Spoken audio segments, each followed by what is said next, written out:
Welcome to episode 33 of 100 Songs. Today's video puts me at about 1/3 through my list of 100 songs, and I have to say that this process has been a lot of fun for me. I've really been enjoying it. I like doing a little bit of research on these albums and bands and songs, and enjoy the process quite a bit. And I told myself as long as I was enjoying it and it's kind of a hobby, then I would keep doing it. And I'm definitely going to keep doing this. And today we're talking about the band Therapy with a question mark, Therapy, and the song Animal Bones off of their EP, their first release called Babyteeth. And this came out in 1991. I had originally put in my notes 1992 because the album I have is called Caucasian Psychosis, which has the weird naked guy on the front. It's green. And it was released under Touch and Go label for the US. And that's the version I've had and always had. When I got into Therapy, almost at their beginning, like pretty much from when they first were touring the U.S. and were releasing music, I kind of discovered them like within that first year or so, maybe 2 years, year or two. But Caucasian Psychosis is a combination of their first two EPs that were released, and the US version just contains both albums. So it's kind of this two EPs combined makes for a really nice full album, actually. And it wasn't until later that I figured out that this was Babyteeth. And what's the other album? It's Babyteeth and something else. I guess I should have looked that up, shouldn't I? But anyway, Animal Bones was on Babyteeth, and it's a very raw sounding song, and it's a good example of their early, really punk kind of sound that they had. The band has evolved a lot and has changed a lot. It's become more hard rock, and some of it's almost even metal over the years. They're still at it. They're still releasing quite a bit of music. I think they've got 16 studio albums now, which is crazy. That's a lot. And granted, they started, back in the very late 80s. They formed in 89, and their first EP came out in 91. Excuse me. That was a long time ago. So if you're doing albums somewhat consistently, even if you take breaks here and there, you're going to end up with quite a catalog. And 16's a lot. And they just came out with one not too long ago.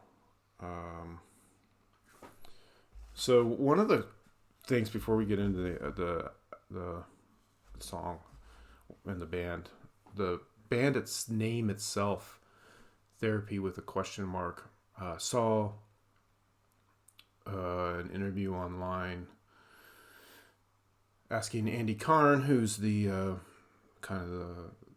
he's the leader of the band. He plays guitar, sings, writes a lot of the songs, and if not all the songs, I'm not sure about that.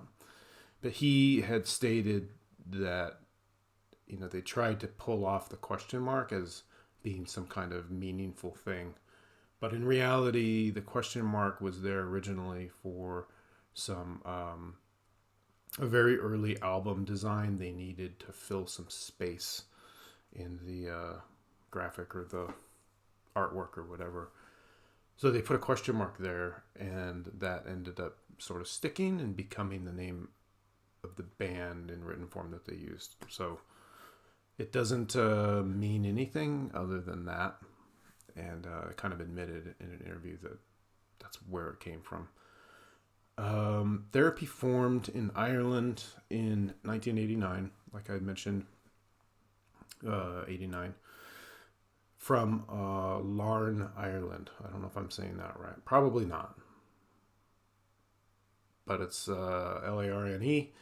Larne. Another source I read said they're from Belfast, Ireland, but I believe Larne is really where they first met up. I think Andy Carn saw Fife Ewing, who's the drummer in the early stuff that's considered their best. I mean, big fans of Therapy almost all agree that their first several albums and are their best, in part because very fond of Fife Ewing's drumming, which is pretty phenomenal, and one of the reasons I really got into Therapy. Anyway, he saw him playing in a band and said, "Hey, we should play together." And so they ended up playing together and eventually added the third member, and that was the original lineup. Since then, they had added somebody, and then that person had to leave the band to address some issues with their blown out eardrum or something. So they left the band and they went back to being a three-piece, and they've been a three-piece ever since. But like I mentioned, Fife had left the band, I think after just the 2 EPs, and then 2 or 3 albums after that. And then they've had 2 other drummers since. And I'm kind of mixed on Therapy's later stuff. Some of it I like quite a bit, but I like it for different reasons. Andy Carn, who's the voice and kind of attitude or whatever of the band, and responsible for a lot of the sound too. He's pretty consistent, I would say. I mean, he's grown up. We've all grown up. So your music and tastes and directions change and things like that. And they are a different band, for sure. I do like the older stuff more, and but that's okay. I do like the later stuff also, particularly in the middle later stuff. The last couple of releases, I'm still kind of working in, and particularly the newest one that came out in the last year. I'm still getting into it, but I put together like a playlist of all my favorite Therapy songs.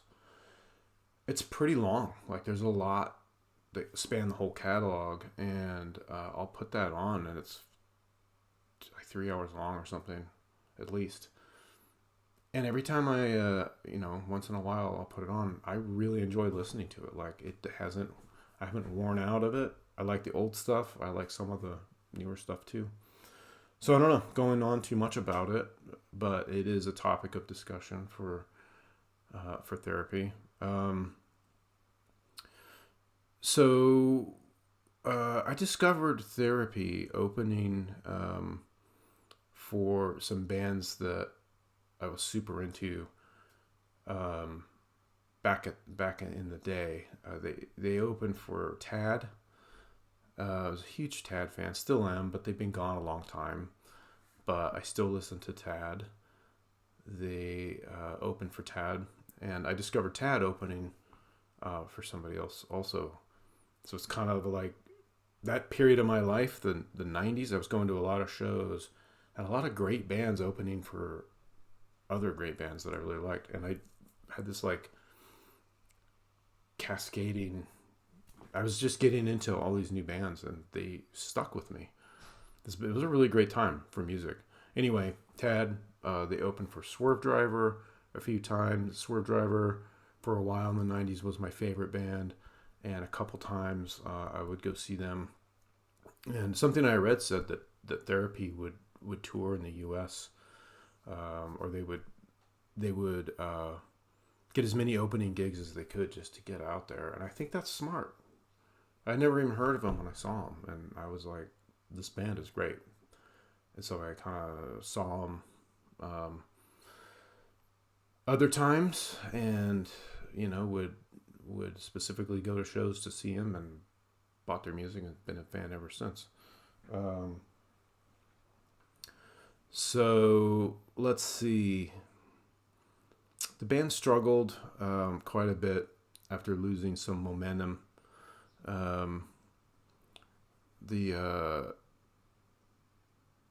studio kind of issues they've had with their popularity. I think they've sort of learned a lot over the years and never quite peaked, I think, where they wanted to peak. And there's a lot of sort of talk about that online. I know they have written about it a bit, even referenced it in some of their music. And that's just, I think, unfortunately, part of the nature of the business. You sort of maintain, if you're lucky, you at least maintain enough of a fan base that where you continue to do this for a living. And I'd have to say they've sold millions of records overall. I know they do have a loyal fan base. They just never got big. And I think that's the case for a lot of music I like. Certainly popular music. There's people making shitloads of money because it's popular. And this kind of music, which I think is a lot better than what's popular these days, for whatever reason, isn't mainstream. And so, you really got to be dedicated to your craft and really got to be into what you're doing, because you're not necessarily going to get rich doing it. But if you're lucky, then you make a good living, travel the world, meet a lot of cool people, and do what you love to do. So there you go. The album that came out earlier this year, 2023, actually, as this video goes up, it'd be 2024. But so this came out in 2023. It's called Hard Cold Fire. Still getting into it. It's relatively short, but it's just a bunch of pretty good songs put together. And I'm still getting into that. So the song Animal Bones, going way back to the beginning of their catalog, refers to a newspaper article about how the bones of animals were sometimes used to fill body bags during wars to make the body bags look more like they had bodies in them instead of just parts and of people. And it's pretty gruesome, but that was in an article, and they used that that term, animal bones, in this song.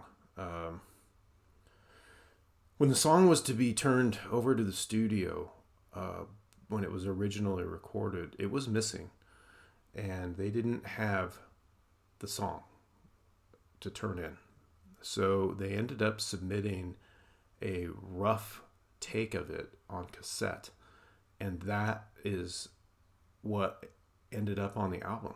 And it's pretty interesting because at first they were like, oh, I hope they just cut it out or they leave it out or whatever. This is like junk.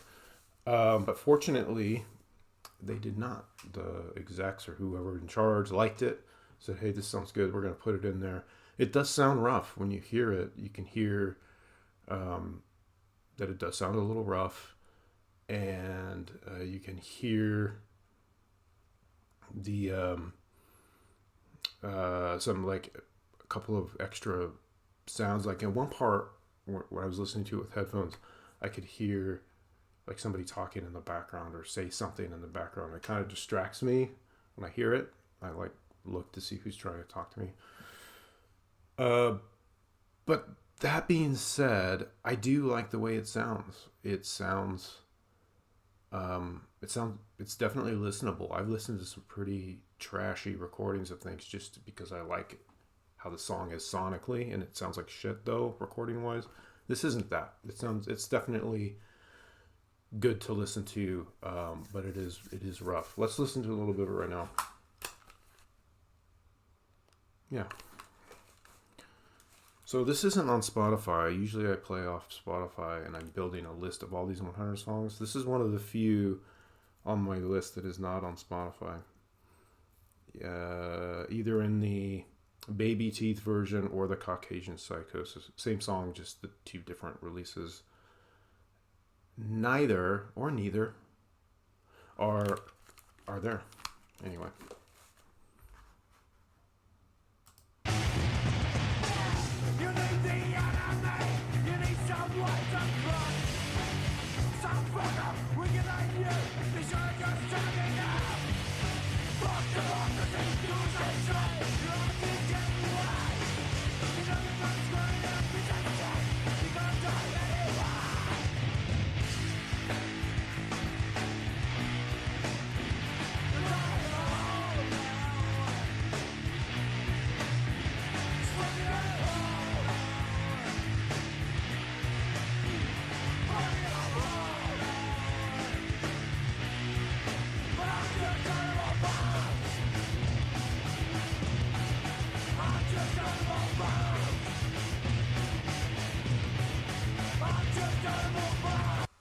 Okay, so just listening to that, the chorus, which is the part up here, I love the chorus. I like everything about it, pretty much. But when he's singing it, right before he gets to the "fuck democracy, do as I say" part, you can hear like the aggression in his voice. And then when he does when they do the chorus, you can hear the background vocals, or the backup vocals, like aggressively shouting parts of the chorus. And between that and the music, it's just very aggressive. And I like it a lot. Let's see if I can find that part again. Listen to how this comes across. I'm going to screw up finding the right spot. Oh, here we go.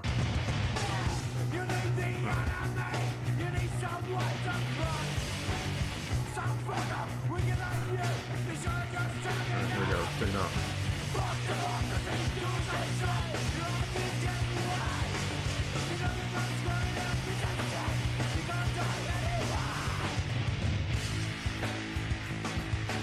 Yeah, that's good stuff. That's good stuff. So that's that. I actually really like almost pretty much everything on these two EPs, or Caucasian Psychosis. You can't buy the CD anymore.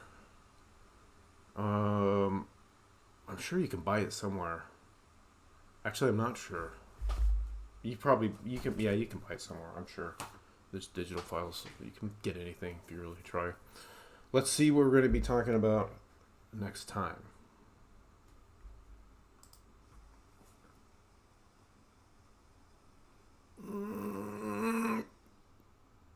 Oh, that's right on the line there. Crystal Fairy from the album and band Crystal Fairy. The trifecta. Album, band, and song. This is a good one. Well, they're all good, or I wouldn't have picked them to be on 100 songs. Now would I? But that's what we're going to cover next time. I was gonna show something in this video, and I don't have it with me, so we're gonna do a quick cut so that I can do that. Okay, so I wanted to just show I have two signed CDs from them. So these are both relatively recent. They were doing pre-orders on their greatest hits, also known as the Abbey Road Session, which is a cool double album. And then the album Cleave, which is one of their newer releases. I think it came out before the new one that came out, so this is a few years ago. And they did pre-orders, and if I like a band a lot, I always pre-order their music. And so they did autographed copies of them, so I wanted to share those. This is the greatest hits one, and you can see signed by all three guys there. And then Cleave is the other one signed by the three guys. So a couple of signed albums, really cool. Like I've said in other videos, I have a handful of these types of things with autographs. I like stuff like that. I'm a sucker for it. I said it before, and I'll say it again. That's it. Thank you. See you next time.